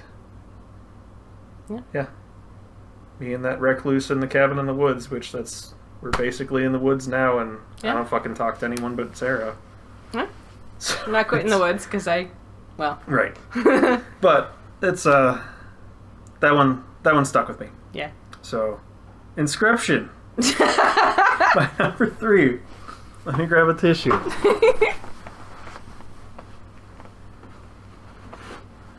So I'm sure that game will be way higher on other people's lists for different reasons, but that's mine. I loved the first part of the game, and I thought the rest kind of suffered, but that character stuck with me. I always joke about working in the crazy into some Halloween thing. If I throw some mushrooms in my beard, I'm bummed PAX you have to wear a mask this year. Yeah. Because, like, if I shove some mushrooms in my beard and put some sticks in my hair, it wouldn't be a stretch. Like, I barely, like, you have to do some light things and then, like, hold some cards, and people would be like, "Are you fucking Leshy?" Like, it's just, I might have to cut off some hair because my hair is getting fucking long. But he just out of his goddamn mind looking person, and that's me at this point. So there you go, number 3, Inscription. Thanks for bearing with me. Mm-hmm. All right. That was my honorable mention. Was the one that made me cry. Honorable mentions: Positive Catch-All 2021. Mm-hmm. We had Inscription / Leshy from Inscription. My number 2 is Sarah buying me a 3070 Ti for my birthday. Oh, I forgot that was this year. This year. That was expensive. That was so stressful. It was expensive. And I gave myself away. Right. I love you. You're terrible at hiding things. You are miserable honestly, at it. I don't know that I'm that bad otherwise. That was just really a poor performance. I know we know each other, and I know you can tell. No, I was just off. so uncalled. I was not ready for it, and that was the problem. I'm sure the other things were like small tells as far as like hedging my bets, but basically, the graphics cards were really hard to get for a while. and so you're entering the Newegg Shuffle was like the most reliable and the lowest effort means of getting one. And my whole workplace, all the people who are into gaming were all entering the Shuffle, and we were just kind of crowdsourcing the Shuffle basically to try to get everyone who wanted cards. So one of my coworkers is exceedingly lucky and won the Newegg Shuffle like 3 or 4 times by the end of it. And so I was able to I grabbed one of the cards he won, and then like the next day I won myself. So I ended up picking up 270, 370 Ti's from Newegg, and then this was right before Nate's birthday, so Nate's birthday gift, cool. Well, Nate kept entering the Shuffle, and then won the Shuffle.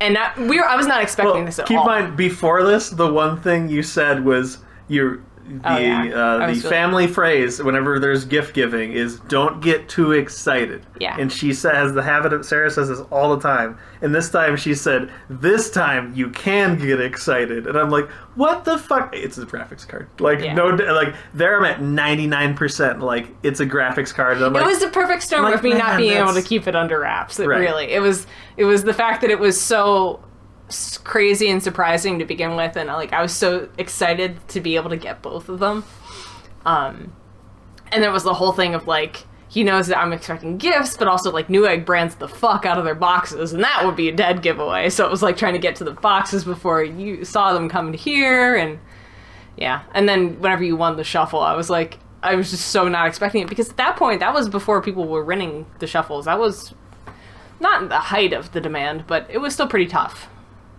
Yeah. To win. And I was just so not expecting him to win that like I didn't know how to act. Yeah. And gave myself away, basically. The acting was, I was like, I won. And you're like, I won the Shuffle. You're like, what? I'm like, I won a Shuffle for like a graphics card. And it looked like I told you like someone you knew died. Yeah. And I'm like, oh shit, you totally got me a graphics card. And then like, I risked the very low chance that was not it. And like, I'm not going to buy it. Even the card you got was better, but it was a normal 3070. I didn't buy it, and then you got me it, which you still spent too much, but thank you. Of course. And I'm bad at receiving gifts when people spend money on me, so hope I did okay. But I really do appreciate it. I was able to run... I played like Red Dead and stuff, which shocking didn't make any of my lists. It just kind of fizzled out because you don't do anything in that game. But it's cool that I'm playing like Mordhau and everything runs well, and tons of things just run not a concern better. anymore. But I'm not hitting weird hiccups. Yeah. At least at 1440. So thank you so much for that. Of course. As I said right afterwards, after all the cards were face up, as it were, I was more just felt ridiculous for my bad acting, basically, than, like, you still got the card and you still got a good card and you're still happy with it, so I'm still content. It's just it was such a big deal to me, and I was having such trouble keeping it under wraps that, like, the fact that I spoiled it is just so embarrassing. I felt better once you were laughing about you spoiling it. I felt like I don't have the hype, and I already internalized she spent too much, but it's a gift, and I had time to think about that for days before. Yeah. And I'm like, that's why if I was weird opening it, that was... You were a little bit, but I get it. I'm not upset about it. I get how you got there. Yeah. It was just, So a little lackluster initial showing, but good overall. The graphics card wasn't there. And then I was thinking, like, crap, now I'm not going to be excited, and I'm going to have the she spent too much that I've been thinking about for days. Yeah. Are you trying to do fan? Just, it's my See the one's wrong. In this house for over 2 years. I can't see where they go up into the light. I can tell if I can see, but I couldn't from where it was. Whatever. Be a bear. Yes. Okay. Oh, let's put it on a little lower. Oh. That should be fun. Okay. So that was my number 2, was Sarah getting me the graphics card. Yeah. My number 1 honorable mention and positive catch-all was maybe not the game itself, but playing Nickelodeon All-Star Brawl with Josh. We just were laughing fucking hysterically to the point that is the first time in my life I've laughed so hard I started seeing stars. I've never had that happen. I get I'm getting old. I get every meal as an assassination attempt with me. I eat like shit.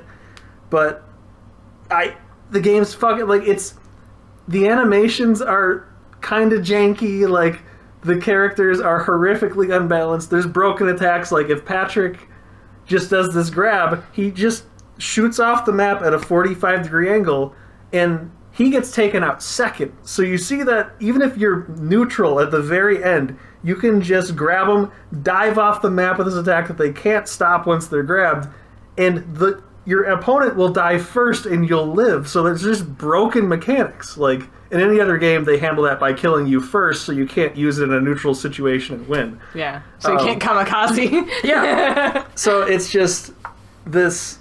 The game's busted in a hilarious way. Like, it's just so funny to me.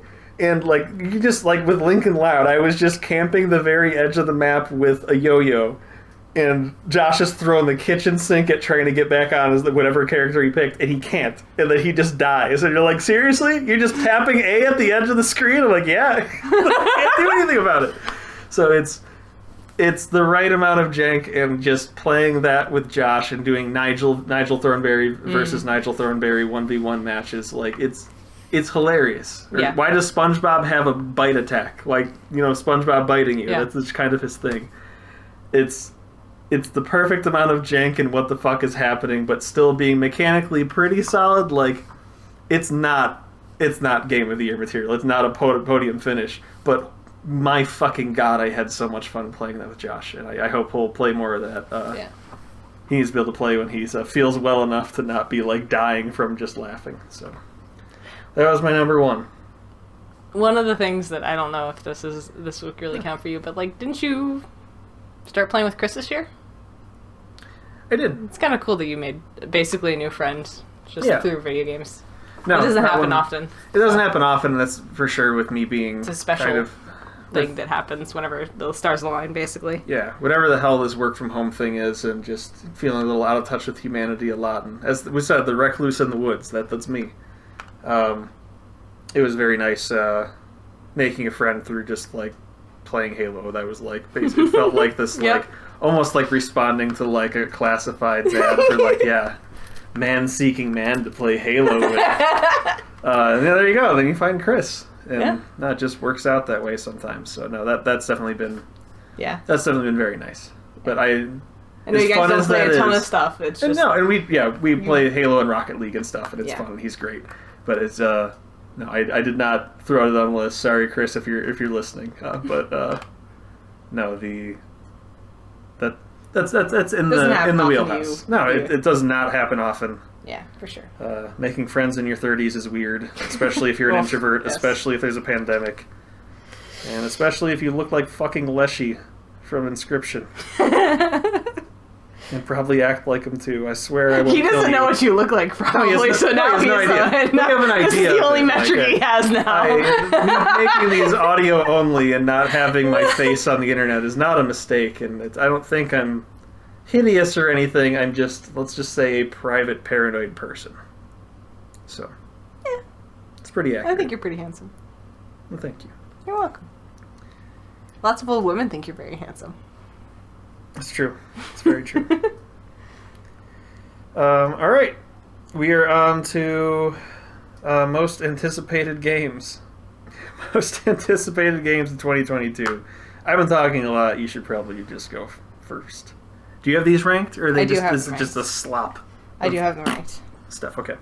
Start with number 3. I struggled because there's lots of ones that I'm just like ambivalently like, I'm keeping an eye on it. I have a ton of things on my wish list that are supposed to come out in 2022. So there's lots of honorable mentions in this category, like Tunic, for example, and like there's a bunch of stuff that either has come out and hasn't come to Steam, which I'm going to consider not coming out. But yeah, so there's a handful of those. But the one that is due to release in 2022 that I'm kind of excited for, number 3, is Wizard with the Gun. Okay. It's like very Don't Starve-esque. It's top-down, I guess isometric sort of thing. Art style is really cool. Theming's pretty cool. I'm hoping it's a Don't Starve scenario. We'll see. Yeah. That's all I can say about that one since it's not out. No. There's not too much to... They're coming up. This is one that almost didn't make the list. But the weird thing with 2022 is, like, does anyone know when anything's actually coming out at all? No. Like, I have games that I know for sure are coming out later than 2022 that are probably my most anticipated, but Yeah. we can get into those later. Where I like seeing the Game Awards, like Alan Wake 2 is like 2023 or 2024. Alan Wake 2 looks fucking awesome. There's a game called that's from the Silent Hill people, which at least in concept, I've had nightmares that have looked like this. I think it's called Splitter. It's like one of the Silent Hill guys that looks like cuckoo bananas. And those are all coming out not next year. But for next year, for the loose ones that are probably on my Steam wish list, I'm kind of going through and going, okay, it's these. So I kind of went through there. My number 3, which I think I would have been... This was on my list from last year. It's on this one now because it got bumped, and I think that's why it kind of feels like the heat's taken off it, is I've been ready for this game to come out for a while and it just isn't, so that my hype's kind of dying off a bit. Haha. Is Dying Light 2. That's my number 2. Or that was my number... That's what... It's on here. I was just looking it up when you said that, Sure. like, it comes out next year. I'm like, shit, does that come out, like, next 2023? And the thing that's concerning on some of those is I know that you always hear rumors of, like, whenever there's a delay of, like, oh, it's because of this, what's the state of the game? And there's games like Halo Infinite where it turned out to be a big fucking thing because that game is, like, far from polished, feels far from finished, and there's just mechanics in the game that feel really half-baked. That I'm worried with this for, like, oh, your choices matter and it impacts the town, of, like, what if all that's just fucked? Yeah. And they could have just... I get if you just kind of pump out another game that has a few fun gameplay mechanics off of the first one. Is it like a failure in your eyes? For me, that would have been great. Like, if you basically give me Dying Light 1, but with a new story and some fun new, like, mechanical things for getting around the map, that'd be great. I don't know what that game's gonna be. Yeah. I loved the first one, but I'm like we'll use the word cautiously optimistic again, because that worked out great for Back 4 Blood. The term Blood. cautiously optimistically. Right. So that's my number 3 is Dying Light 2. Yeah. And you said that was your number 2? Yeah. Okay, I'll go into my number 2.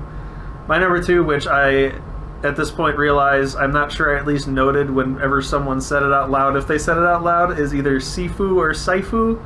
Sifu? It means master in Japanese.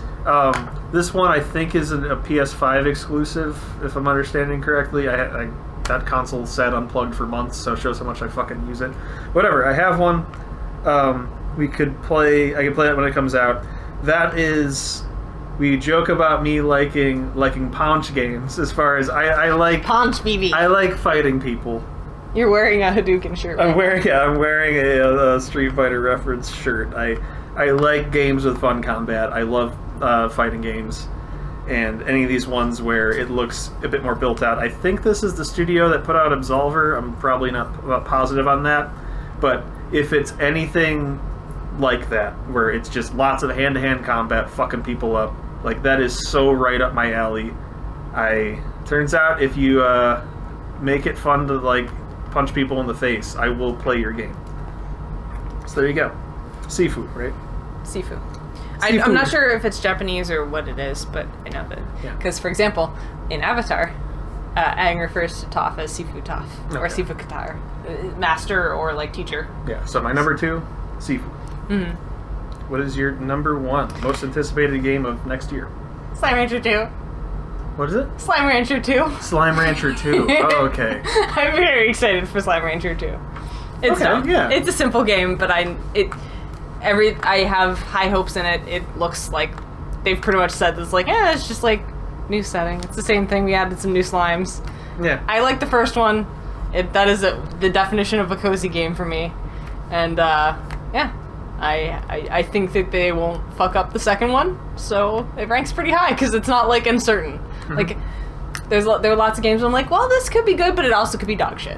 And so it's hard for me to rank them higher when I'm, like, as an anticipated, when I'm, like, struggling to even be cautiously optimistic. So that's the one that I feel like I'm excited for it, but also I feel like it's kind of a shoo-in. So that's my most anticipated game for next year. Okay. My most anticipated game of 2022 is No More Room in Hell 2. Mm-hmm. The original is a source mod of Half-Life 2's engine source. And I've played that for years at this point, on and off. It's just something I always cycle back to. nothing else has done slow zombies that have felt like that. I get there's some jank to some of the combat, but as far as it really hammers home the fear is the strength in numbers and the if you let your guard down and you get bit once. In this, it's not 100% chance of infection, but there's a chance. And when it happens, like there's one item in the game that cures it, but there's plenty that stave it off and you just have to get out of the level. But like it has such a cool mechanic, and it's got things in there that for years now they've had a feature in the game that you can actually shoot yourself to stop it. So if a friend shoots you in the head or you shoot yourself in the head, you stop the infection, and so you can't come back and attack your friends. Yeah. But it just does slow zombies so well. And the real fear is if you let your guard down for a second, if you fuck up for a second, when you go into it's just a one-on-one, I can take this guy, and you go to melee him and he grabs you and bites you before you can push him, there's a chance that just infected you. Yeah. And like 15 seconds before you see the veins in the corners of the screen. Yeah, it's not obvious immediately. Like, it fades in, so it's It's spot on with zombie movies. If you're just going, fuck, fuck, fuck, fuck, fuck, and you're like, what happened? You get bit? You're like, I got bit. And like, you're just sitting there like, okay, I don't think it's anything. Shit, I'm infected. And like, the second it says that, like, there's, depending on especially how far in the run you are, 'cause some of these stages are longer, there's the real thing of like, fuck, and you're trying to like, okay, do I have pills? Do you have pills? Did I see any back there? And you're trying to rush through, and it's the cool thing is like, okay, you're about to turn into a zombie and you know it and you're gonna go, that you start like dropping all your good shit for your friend to hopefully get him out of there, or like, all right, I'll bring them all to me, and you try to like just take a bunch out or take the route to try to drift them one way and then have your friend run in to go the other way. Yeah. Like me and Josh have played this a lot. Ty just got back into it. Yeah, it's fun as shit. It's the closest thing to like a George Romero, like a Night of the Living Dead zombie game, because everything's fast zombies these days. But this does slow zombies. It does them great. So hopefully Halloween 2022, if they stick with the release date, hopefully that's great. Be pretty neat. Yeah. So, last category, right? We're gonna do something before that one. Oh. 2021 gaming predictions retrospective. Oh, right. All right. So Sarah, yes? I'm going to run through your predictions, and I will do, the Maury, like that is a lie or whatever. So, for Sarah, last year you said Halo Infinite will be delayed to 2022. That did not happen. So that prediction did not come true. It did not come true. You said that 3000 series graphics cards will not be readily available at all during 2021. That prediction was 100% true. We were in Micro Center last weekend. That's not readily available. I know, but that's where we're at right now. It's that we're in Micro Center, and we saw there were a couple sort of like, I mean, it was like 3080 Ti. It was the crazy high-end ones that are like $1,800, and we're still looking at it like it's a fucking unicorn. They had is that two real? in the thing, and then everyone's like, oh. We're just crowded around it like, wait, is this real? Like, is this a joke? But at that price. Those boxes? Yeah. Yeah. So yeah, that prediction came true. Yeah. Your other prediction was that you or I will get a 3000 series graphics card in the first half of 2021. If Sarah had to pick a month, it would be April. When did you get the first card? April? Yeah, I feel like maybe. Honestly. You might be 100%. Let me look up no the matter receipts. what, I'm giving you this one because you got first half of the year. Yeah. You said Q2? So I guess maybe I wrote that down wrong. You said Q2 2021. Yeah. And then I was like, you had to pick a month. Definitely You're like, right. April. Yeah. So we can jump back to that. I'll look that up while we're talking. Yeah. And there you go. So those were your predictions, two of which came true, one of which did not. Mm-hmm. I wish they would have taken their time in Halo Infinite. Maybe it would be better. For my predictions...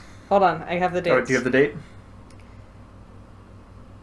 I'm still giving you it, but I'm curious. One was in June. One was in June.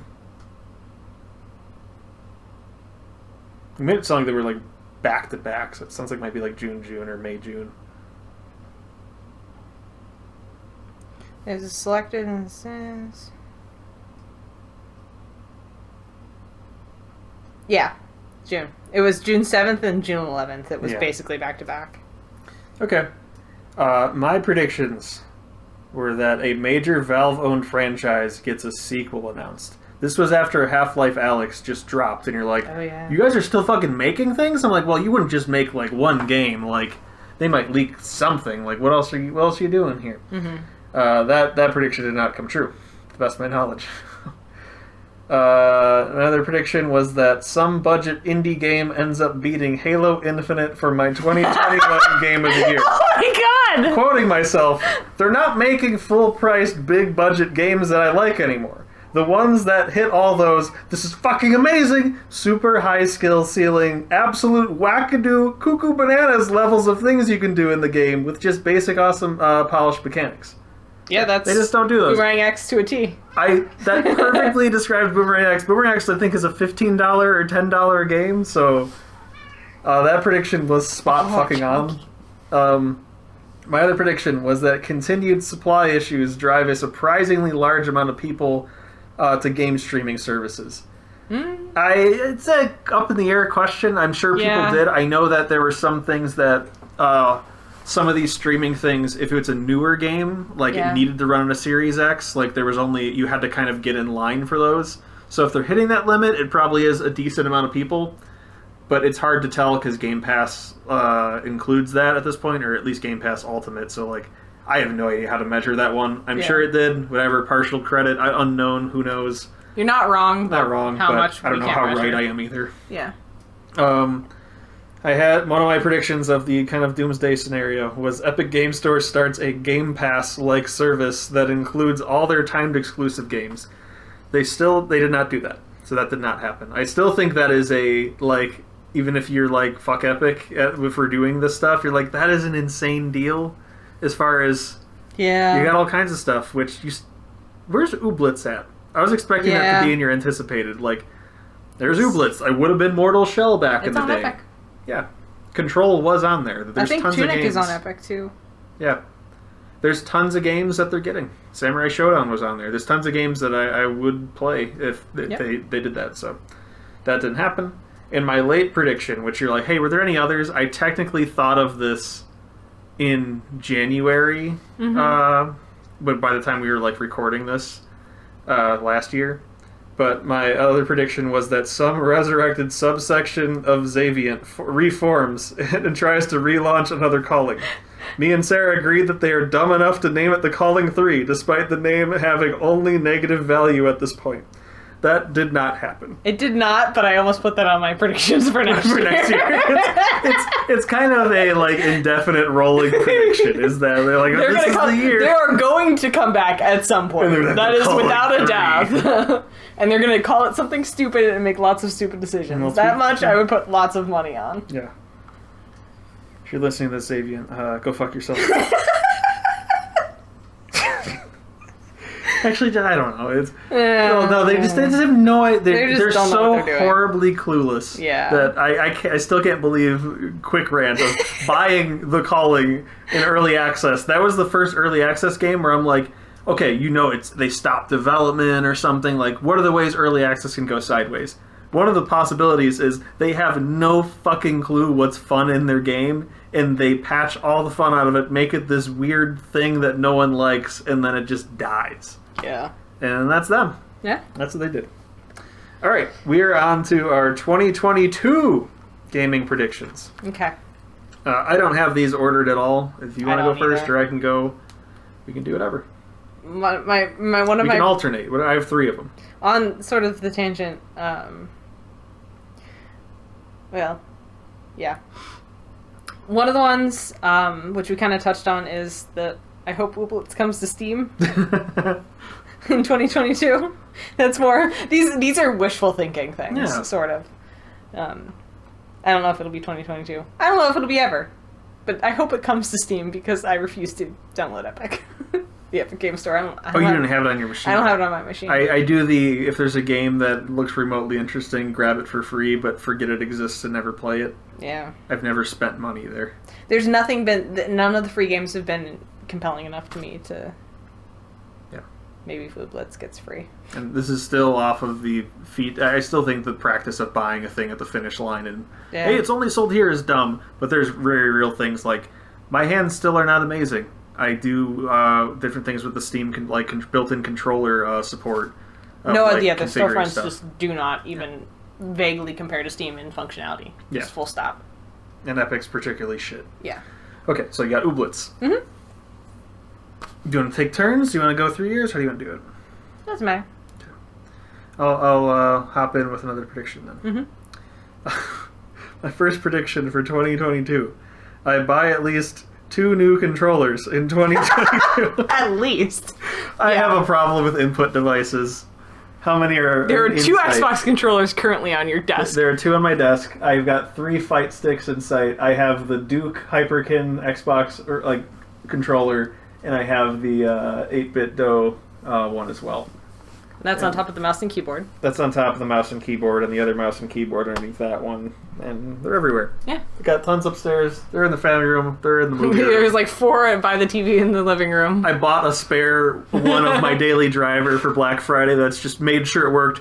Ran through the firmware update, and then just put it in the closet because Yep. I'm a fucking psychopath. You have a controller problem. It's Easily okay. 2. Yeah. Okay. My turn? Yeah, your turn. More NFT bullshit.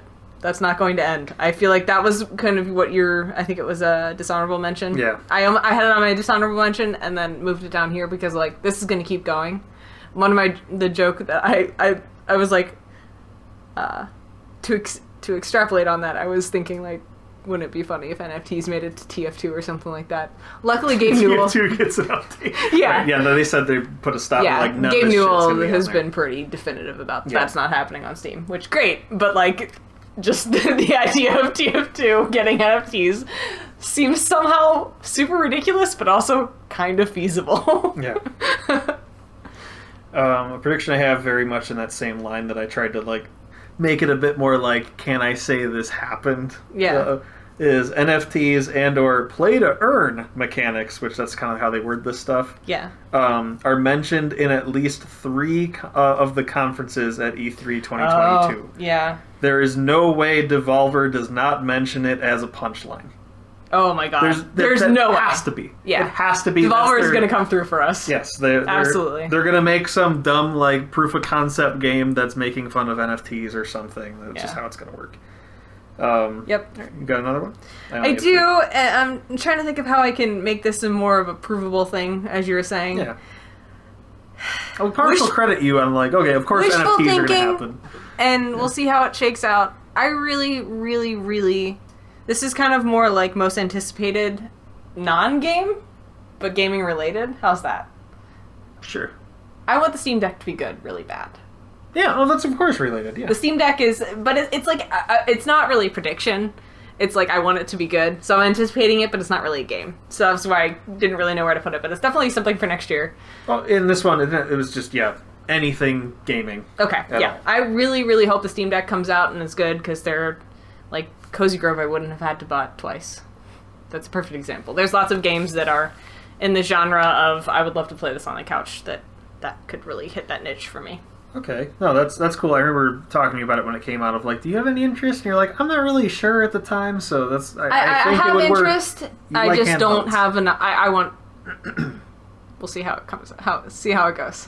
I was not confident enough to pre-order. Yeah, the main things in it that I'm kind of a little cautious and other like, oh, it can play with like everything, is that it still is running through Proton, Yeah.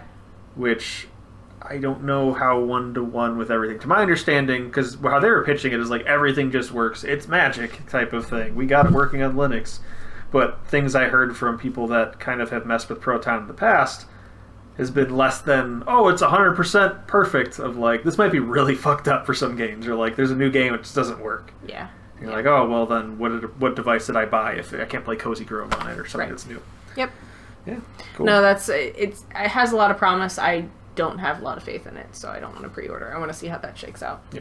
But I really hope it turns out cool, because it seems like a good price point for something I would pick up, because I like playing on the couch on a handheld device. I know everyone's all about plugging the Switch into the TVs, but I am a Switch Lite all day. As the person with busted hands, I could not give half a fuck about that thing free, because even ergonomically aside, I got surround sound. I got a 65-inch TV. What am I doing? It's not the same. I can't, like, lay down in a strange position while still You playing. can recline in the perfect position and just play. That's not the perfect position. I want to lay horizontally. I want to lay upside down, Nate. Yeah. You do end up in some very strange positions playing on your Switch. Okay. And my last prediction, do you have anything else? No, that was it. So I'm closing it out with, once again, shitting on Halo Infinite. NFTs in Halo Infinite. No, I didn't do that. Mine is, there is at least one dance emote in Halo Infinite by the end of 2022. Yeah. We've already got cat ears. Oh, it's going to be like a... We already have, like... something. I don't even know what the kids are doing these days. I know you can say the Hayabusa armor. People are like, oh, you had that. That was off of a crossover because they worked with Team Ninja back in the day when fucking Ryu Hayabusa was the shit. That was what they were working on. And that was like a crossover because they helped each other with some tech. That was one. That was one. But this of like, already you got the samurai thing, and you're like, okay, we got cat ears. Like, I know it's not going to go... Well, I don't know. Gears 5 had the... You can play through the campaign with Marcus Phoenix swapped for fucking the wrestler Batista. Wrestler turned actor. But like, he's just in the game, his model, and his voice over Marcus. Wasn't there also those other wrestlers that were all like neon pink and green? Yeah, this is just what gaming is now. Is like I know like it's also random in a different form. Yeah. Is what it feels like. And it's just weird because like I know that a little like one or two things that are a little off, but the majority of things are like cool in the canon of the universe cosmetics. Like those are cool to me. Mm-hmm. When you start getting, like, Gears 5 is on tangent of, like, it's absurd at that point, but, like, I always thought, like, the Grunt birthday party shit in Halo Reach was fucking stupid, and, like, all the things that they point to in these other ones that are like, oh, look, we already had, like, birthday party effects and hearts flying out of people in Reach. I'm like, yeah, and I thought that was stupid then, and it's stupid now. Yeah. So, I'm waiting for, like, at the start, you can, like, crack your knuckles right now. Like, you don't get to pick that. I'm waiting for, like...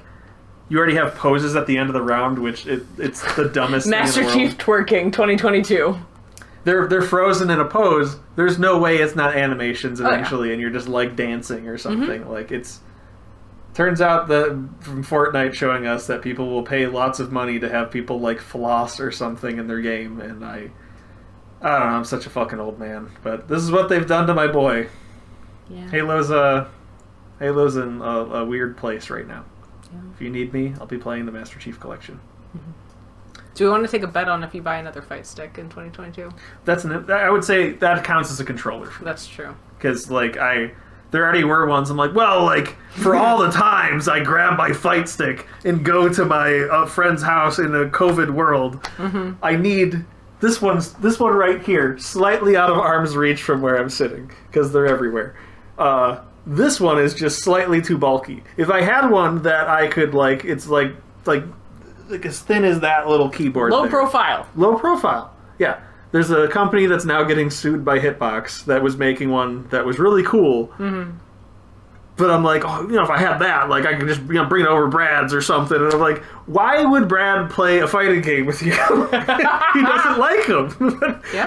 I have it in my head that, especially in that genre that's just dying, that, like, people still... There's not even that there's people locally that are, like, just, I didn't know Brad was into this. Like, the closest I have is Eddie liking Dragon Ball Fighters, but never having the time to play. Mm-hmm. Yeah, I'll buy a fight stick, probably. No, I shouldn't. I'll be okay. See. I got 3 right here. You're going to agonize over buying a fight stick at least 3 times. They're always fun to look at. Like, just go on Focus Attack, and it's, like, as dumb as it is. Like, it all starts with seeing, like, oh, there's a 30th anniversary limited run of these, like, marbled ball tops for a joystick. And you're like, well, I don't really have one that works with right now. So if I bought it, like, I could just build a whole stick around it. Like, it's stupid. It's you fucking have a problem. Stupid. Yeah. So I already have a backup for my current daily driver. I just bought an Elite Series 2 because we tried fixing my Elite Series 1 RIP and it just didn't go well. Mm-hmm. Yeah, I'm sure I'll buy more. Is there anything else you want to throw on? Any late predictions? We got the calling one, which is still fucking hilarious last time that question was asked. Yeah. I seriously, I had it half typed in to the predictions. It's just that's a long running one. At some point, they will come back. They will rise from the grave and make more poor decisions. Mm-hmm. Yeah. The stamina system. Whatever. Okay, I think that's it. Look at the timing on this. Almost perfectly 2 hours. Yeah. We did it. You did it. Well, all right. That's us for 2021. Hopefully we'll do the same thing in 2022 and see which predictions we were right on. Yeah. Okay, bye.